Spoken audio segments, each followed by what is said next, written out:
true. Nervous. Very, very dreadfully nervous. I had been and am. But why will you say that I am mad? The disease had sharpened my senses, not destroyed, not dulled them. Above all was the sense of hearing acute. I heard all things in the heaven and in the earth. I heard many things in hell. How, then, am I mad? Hearken, and observe how healthily, how calmly I can tell you the whole story. It is impossible to say how first the idea entered my brain, but once conceived it haunted me day and night. Object there was none, passion there was none. I loved the old man. He had never wronged me, he had never given me insult. For his gold I had no desire. I think it was his eye. Yes, it was this. He had the eye of a vulture, a pale blue eye with a film over it. Whenever it fell upon me, my blood ran cold, and so, by degrees, very gradually, I made up my mind to take the life of the old man, and thus rid myself of the eye forever. Now, this is the point. You fancy me mad. Madmen know nothing. But you should have seen me. You should have seen how wisely I proceeded. With what caution, with what foresight, with what dissimulation I went to work. I was never kinder to the old man than during the whole week before I killed him. And every night, about midnight, I turned the latch of his door and opened it, oh so gently. And then, when I had made an opening sufficient for my head, I put in a dark lantern, all closed, so that no light shone out. And then I thrust in my head. Oh, you would have laughed to see how cunningly I thrust it in. I moved it slowly, very, very slowly, so that I might not disturb the old man's sleep. It took me an hour to place my whole head within the opening so far that I could see him as he lay upon his bed. Ha! Would a madman have been so wise as this? And then, when my head was well in the room, I undid the lantern cautiously, oh so cautiously. Cautiously, for the hinges creaked. I undid it just so much that a single thin ray fell upon the vulture eye. And this I did for 7 long nights. Every night just at midnight. But I always found the eye closed, and so it was impossible to do the work, for it was not the old man who vexed me, but his evil eye. And every morning, when the day broke, I went boldly into the chamber, and spoke courageously to him, calling him by name in a hearty tone, and inquiring how he passed the night. So you see, he would have been a very profound old man, indeed, to suspect that every night, just at 12, I looked upon him while he slept. Upon the 8th night, I was more than usually cautious in opening the door. A watch's minute hand moves more quickly than did mine.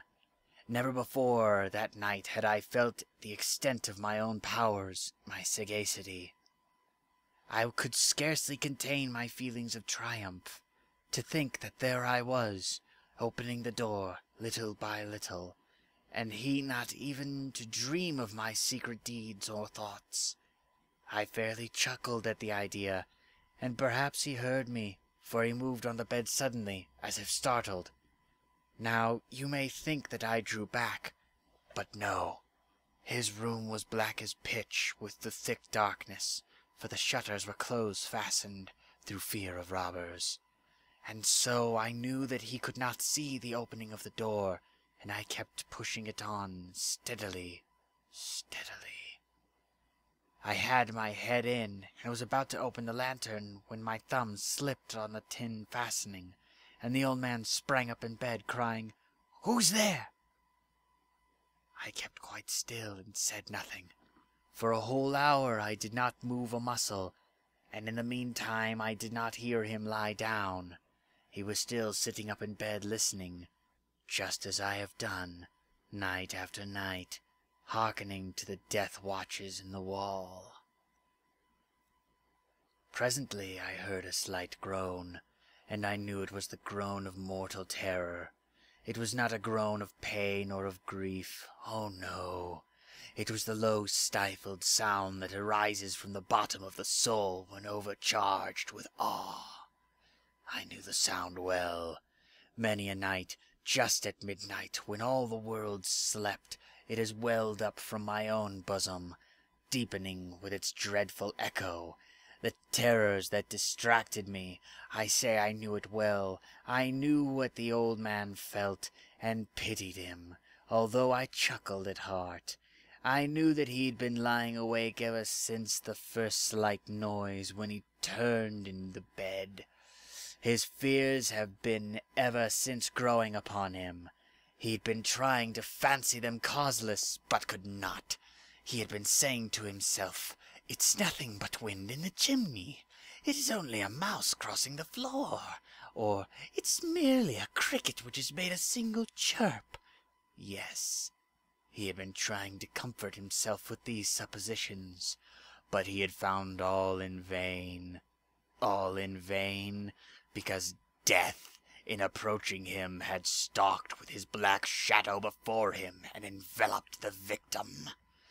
And it was the mournful influence of the unperceived shadow that caused him to feel, although he neither saw nor heard, to feel the presence of my head within the room.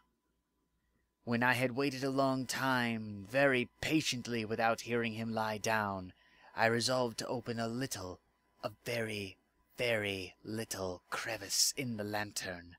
So I opened it. You cannot imagine how stealthily,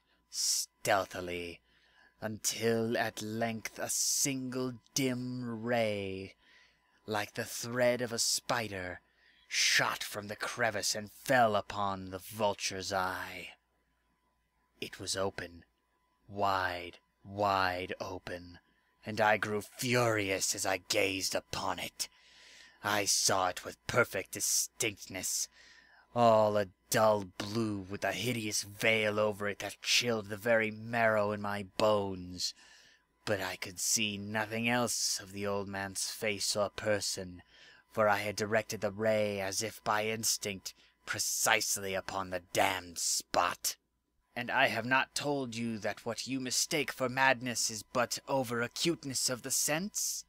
Now, I say, there came to my ears a low, dull, quick sound, such as a watch makes when enveloped in cotton. I knew that sound well, too. It was the beating of the old man's heart. It increased my fury as the beating of a drum stimulates the soldier into courage. But I even yet refrained and kept still. I scarcely breathed. I held the lantern motionless. I tried how steadily I could maintain the ray upon the eye. Meantime the hellish tattoo of the heart increased. It grew quicker and louder every instant. The old man's terror must have been extreme. It grew louder, I say, louder every moment. Do you mark me well? I have told you that I am nervous. So I am. And now, at the dead hour of the night, amid the dreadful silence of the old house, so strange a noise as this excited me to uncontrollable terror. Yet, for some minutes longer I refrained and stood still. But the beating grew louder, louder. I thought the heart must burst, and now a new anxiety seized me. The sound would be heard by a neighbor. The old man's hour had come. With a loud yell I threw open the lantern and leapt into the room. He shrieked once only. In an instant I dragged him to the floor and pulled the heavy bed over him. I then smiled gaily to find the deed so far done, but for many minutes the heart still beat on with a muffled sound. This, however, did not vex me. It would not be heard through the wall. At length it ceased. The old man was dead. I removed the bed and examined the corpse. Yes, he was stone dead. I placed my hand upon his heart and held it there many minutes. There were no pulsations. He was stone dead. His eve would trouble me no more. If still you think me mad, you will think so no longer when I describe the wise precautions I took for the concealment of the body. The night waned. I worked hastily, but in silence. First of all, I dismembered the corpse. I cut off the head and the arms and the legs. I then took up 3 planks from the flooring of the chamber, and deposited all between the scantlings. I then replaced the boards so cleverly, so cunningly, that no human eye, not even his, could have detected anything wrong. There was nothing to wash out, no stain of any kind, no blood spot whatsoever. I had been too wary for that. A tub had cut it all. When I had made an end to these labors, it was 4 o'clock, still dark as midnight. As the bell sounded the hour, there came a knocking on the street door. I went down to open it with a light heart, for what had I now to fear? There entered 3 men who introduced themselves with perfect suavity as officers of the police. A shriek had been heard by a neighbor during the night. Suspicion of foul play had been aroused. Information had been lodged at the police office, and they, the officers, had been deputed to search the premises. I smiled, for what had I to fear? I bade the gentleman welcome. The shriek, I said, was my own in a dream. The old man, I mentioned, was absent in the country. I took my visitors all over the house. I bade them search well. I led them at length to his chamber. I showed them his treasures, secure, undisturbed. In the enthusiasm of my confidence, I brought chairs into the room, and desired them here to rest from their fatigues, while I, myself, in the wild audacity of my perfect triumph, placed my own seat upon the very spot beneath which reposed the corpse of the victim. The officers were satisfied. My manner had convinced them. I was singularly at ease. They sat while I answered cheerily. They chatted of familiar things. But ere long I felt myself getting pale and wished them gone. My head ached, and I fancied a ringing in my ears. But still they sat and still chatted. The ringing became more distant. It continued and became more distinct. I talked more freely to get rid of the feeling, but it continued and gained definiteness, until at length I found that the noise was not within my ears. No doubt I now grew very pale, but I talked more fluently, and with a heightened voice, yet the sound increased. What could I do? It was a low, dull, quick sound, much such sound as a watch makes when enveloped in cotton. I gasped for breath, and yet the officers heard it not. I talked more quickly, more vehemently, but the noise steadily increased.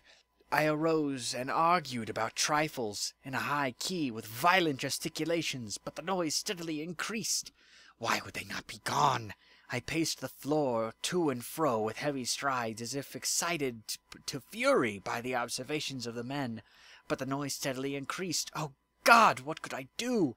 I foamed, I raved, I swore. I swung the chair upon which I had been sitting and grated it upon the boards, but the noise rose above all and continually increased. It grew louder, louder, louder, and still the men chatted pleasantly and smiled.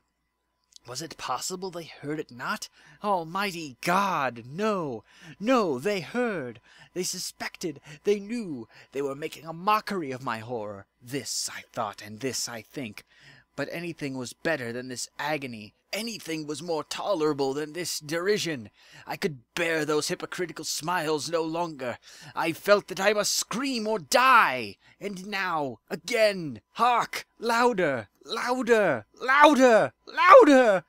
Villains! I shrieked. Dissemble me no more. I admit the deed.